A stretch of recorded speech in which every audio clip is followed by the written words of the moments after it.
पुराने ज़मानों की बात है। दूर कहीं एक ऐसी सरजमीन थी जिसे परिस्तान कहा जाता था, जहाँ रंग बरंगी परियां आबाद थीं। इस परिस्तान के बीचों बीच एक शफ़ाफ नीले पानी की झील थी।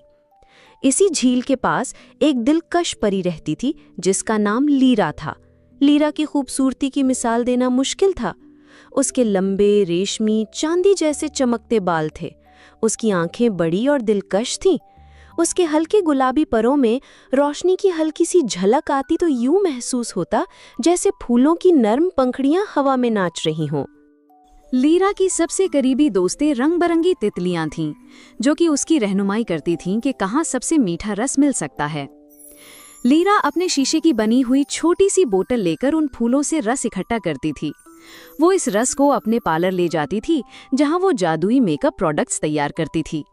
ये ऐसे नायाब और जादुई प्रोडक्ट्स थे जो किसी भी बदसूरत परी को खूबसूरत करने की सलाहियत रखते थे। लीरा का पार्लर परिस्तान का मशहूर पार्लर था, जहां तमाम बदसूरत परियां खुद को खूबसूरत कर सकती थीं। रात की खामोशी जब परिस्तान को अपनी चादर में लपेट लेती थी, तब एक खौफनाक और खूनाशाम बला अंधेरों की ओट से निकलती और परियों को पकड़कर ले जाती थी। वो बला ना जाने कहाँ से आती, किस दुनिया से उतरती और किस जादुई राह से परियों को अपने साथ गायब कर देती, ये किसी को मालूम न था। सुबह होते परिस्तान में हलचल मच जाती थी। कहीं किसी गुमशुदा परी का सुनहरा ताज पड़ा मिलता था, कहीं नाजुक परों की एक कटी फटी कलगी।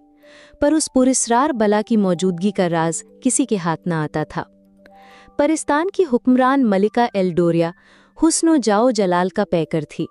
परियां उसके महल के दरवाजे पर जमा होकर अपनी गुमशुदा सहेलियों की खबरें देती थी। मलिका फौरन अपने शाही मुहाफिजों को जंगलों और वादियों में भेजती थी।